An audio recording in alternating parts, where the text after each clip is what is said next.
Pregnancy जो होती है वो ट्यूब की प्रेगनेंसी होती है, उसमें किसी का कोई दोष नहीं होता, ना किसी का वजन उठाने का होता है। कई सारे लोग ब्लेम करेंगे कि काम कराती है प्रीति, काम करती रहती है, खुद घूमती रहती है। मुझे कोई भी चीज़ बुरी नहीं लगती और प्रीति को ये सारी चीज़ें पता है कि हम लोग कैसे रहते हैं। उसका दुख मेरा दुख है। 5 साल से जो लोग जुड़े हुए हैं, बारीकी से देखते हैं वो सारी चीज़ें। कभी उसने बच्चों में भेदभाव नहीं किया, कभी भी।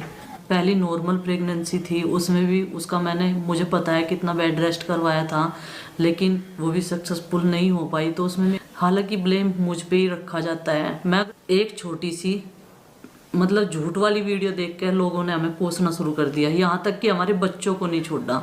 दोनों बहनें, दोनों देवरानी जेठानी, जो भी जिसे समझना है, वो चीज़ ना ऐसे लोगों को चुभती है।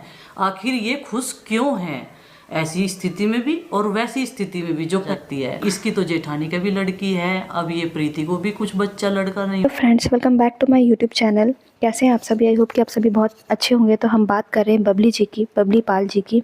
जैसा कि आप लोगों को पता होगा, उनके घर में बड़ी बड़ी विपत्तियां पड़ रही हैं और कई सारी समस्याएं उनके घर में आ चुकी हैं। जैसा आप लोगों को पहले भी पता होगा कि प्रीति जी का जो एक काइंड ऑफ मिसकैरेज हो गया था, उसके बाद उनकी सर्जरी करवानी पड़ी थी। लेप्रोस्कोपी सर्जरी जिसे कहते हैं, दूरबीन की वो जो होती है वो सर्जरी होती है। तो दूरबीन की सहायता से उनकी सर्जरी करवानी पड़ी थी। उसके बाद उनके घर की जो है सबसे बड़ी बेटी, उनका निधन हो गया था, जो सोनिया जी का निधन हुआ था, शायद आपको पता ही होगा। इसके बाद उनके घर में बहुत सारी समस्याएं जो है एक के बाद एक आती ही जा रही है। उसे लेकर भी कई सारी लोग हैं जो कमेंट्स कर रहे थे कि प्रीति जी का मिसकैरेज हुआ था और प्रीति जी के साथ बहुत सारी समस्याएं हुए। उससे बड़ा हाथ जो है, उस चीज़ में सबसे बड़ा हाथ बबली जी का है, ऐसा कई लोग कमेंट कर रहे थे। बबली जी उनसे बहुत काम करवाती थी, बहुत चीज़ें करवाती थी, खुद आराम करती थी, इधर उधर घूमती रहती थी, खेत वगैरह में ब्लॉग्स वगैरह बनाती रहती थी और जो काम है सारा काम वो प्रीति से करवाती थी।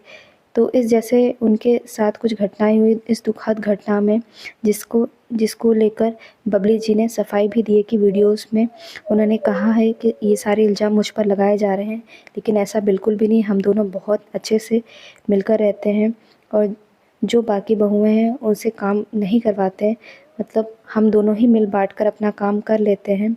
मैं उससे बहुत ही अच्छा व्यवहार करती हूँ और आप लोग जो हमारे वीडियोस पहले से देखते आए हैं वो हम जानते हैं कि हम लोग कितने प्यार से और कितने अच्छे से रहते हैं। देवरानी जेठानी भी बहुत अच्छे से रहते हैं, लेकिन लोगों को इसी चीज़ को देखकर जो है जलन होती है कि हम दोनों देवरानी जेठानियाँ लड़ क्यों नहीं रहे हैं और अच्छे से क्यों नहीं रह रहे हैं।